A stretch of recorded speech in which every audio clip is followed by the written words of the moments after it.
Hello everyone, welcome to Easy Common. நம்ம பார்த்துட்டு இருக்கிறது chapter 2 polynomials exercise 2.3. Okay, so இதுல third problem solve பண்ணலாம்.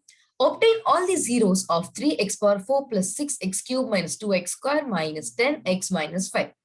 If two of its zeros are root 5 by 3 and minus root 5 by 3 சொல்லி கொடுத்திருக்காங்க. So already நமக்கு தெரிஞ்சு போச்சு ஒரு polynomial இருக்குன்ட்டு. அந்த polynomialக்கு roots அதான் நம்ம வந்து zeros-னு சொல்லலாம். So zeros என்னென்ன கொடுத்துருக்கோம் root 5 by 3 இன்னொன்னு minus root 5 by 3. ஓகேவா? சோ இதை வச்சு நம்ம ஒண்ணு வேற என்னென்ன ரூட்ஸ்லாம் இருக்கும்ன்றதுதான் கண்டுபிடிக்கணும். அதுக்கு என்ன பண்ணணும்னா அவங்க ஆல்ரெடி கொடுத்த ஜீரோஸை மல்டிப்ளை பண்ணிக்க போறோம். அது எப்படின்னா x plus root 5 by 3 x minus root 5 by 3 அதை எடுத்துக்கிறோம். பாசிட்டிவ் ஒன்னு நெகட்டிவ் ஒன்னு கரெக்டா? அது ரெண்டுத்தையும் எடுத்துக்கிட்டோம். அதை ரெண்டுத்தையும் மல்டிப்ளை பண்ணும்போது என்ன ஆகுது? a plus b into a minus b is nothing but a square minus b square. அப்ப என்ன ஆகுதுன்னா x square minus 5 by 3. So இதுதான் நம்மளோட டிவைசர்.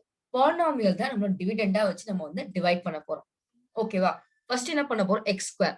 நம்மளுக்கு ஃபர்ஸ்ட் டேர்ம்ல எக்ஸ் பவர் 4 இருக்கு பிளஸ் கோஎஃபிஷியன்ட் 3 இருக்கு. அப்ப 3x ஸ்கொயர் தான் நம்ம கோஎஃபிஷியன்ட்ல எழுதுவோம். அப்படி பண்ணும்போது நம்மளுக்கு 3x power 4 plus 0.x cube minus 5x square வந்திருக்கு. சோ இதுல இருந்து remainder 6x cube plus 3x square minus 10x minus 5. So அடுத்த ஸ்டெப்ல நம்ம என்ன பண்ணணும்? எக்ஸ் கியூபை வந்து நம்ம குறைக்கணும். அப்ப எக்ஸ் கியூபை குறைக்கணும்னா நமக்கு என்ன தேவை? எக்ஸ் தேவை. கோஎஃபிஷியன்ட் என்ன 6. அப்ப பிளஸ் 6x தான் நம்ம வந்து கோஎஃபிஷியன்ட்ல போட போறோம். அதால மல்டிப்ளை பண்ணும்போது நம்ம டிவைசரை நமக்கு என்ன கிடைக்கும் அப்படின்னு பாத்தீங்கன்னா 6x cube plus 0x square minus 10x. Okay, so அடுத்த ஸ்டெப்ல இதை நம்ம வந்து சப்ட்ராக்ட் பண்ணக்கப்புறம் நமக்கு என்ன கிடைக்குது? 3x square plus 0x minus 5. Right? So இப்போ இதுல என்ன பண்ண போறோம் அப்படின்னு பாத்தீங்கன்னா நம்மளுக்கு கோஷியன்ட் அப்படின்ற இடத்துல வந்து 3 போட்டாலே போதும். ஏன்னா எக்ஸ் ஸ்கொயர் தான் நீங்க குறைக்கணும். கோஎஃபிஷியன்ட் 3, சோ அதனால பிளஸ் 3 போட்டுட்டோம். சோ அப்படி பண்ணும்போது என்ன ஆகுது? 3x square plus 0x minus 5 கிடைச்சிருச்சு. சோ நமக்கு ரிமைண்டர் வந்து 0 அப்படின்ட்டு. சோ அப்போ இதுல இருந்து தான் நம்ம வந்து ஃபேக்டர்ஸ் எடுக்க போறோம். சிம்பிளா பாத்தீங்கன்னா நமக்கு ஆல்ரெடி தெரியும் டிவைசர் இன்டு கோஷன் பிளஸ் ரிமைண்டர் தான் நம்மளோட டிவிடெண்ட். கரெக்டா? அதுதான் நம்ம போட்டுக்க போறோம். அப்படி போடும்போது ஃபர்ஸ்ட் ஸ்டெப்ல பாருங்க நீங்களே உங்களுக்கு டிவைசர் என்ன? x square minus 5 by 3. கரெக்டா? Multiplied by quotient. ரிமைண்டர் என்ன? 0. சோ அடுத்த ஸ்டெப்ல வந்து உங்களோட கோஷியன்ட்ல இருந்து 3 நம்ம காமனா ரிமூவ் பண்றோம். அப்படி எடுக்கும்போது x square plus 2x plus 1 அப்படின்னு கிடைக்குது. ஓகேவா?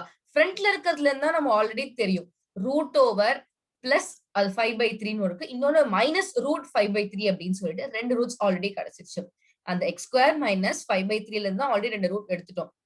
அவங்க கேட்டது வேற என்னென்ன ரூட்ஸ் எல்லாம் இருக்கு அப்படின்னு தான். அப்ப மத்த ரூட்ஸை கண்டுபிடிக்கிறதுக்கு அடுத்த பாலினாமியல் பக்கத்துல இருக்கு பாத்தீங்கன்னா உங்களோட கோஷியன்ட் நம்ம 3 ரிமூவ் பண்ணது அதை தான் நம்ம வந்து இன்னும் ஃபேக்டரைஸ் பண்ணி நம்மளோட ரூட்ஸை கண்டுபிடிக்க போறோம். X square plus 2x plus 1.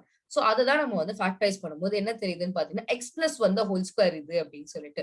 So X plus 1 into X plus 1 அப்படின்ட்டு அதுல இருந்து எடுக்கும்போது எக்ஸோட வேல்யூ -1. சோ அப்ப என்ன ஆகுது? என்னென்ன ரூட்ஸ் இருக்கு? 2 -1 -1 இன்னொன்னு மிச்சம் இருக்க ரூட்ஸ் என்ன? Root 5 by 3 minus root 5 by 3. So இதெல்லாம் தான் ஜீரோஸ். ஐ ஹோப் உங்களுக்கு இந்த ப்ராப்ளம் புரிஞ்சிருக்கும்னு நினைக்கிறேன். அடுத்த வீடியோல மிச்ச ப்ராப்ளம்ஸை பார்க்கலாம். Thank you so much, everyone.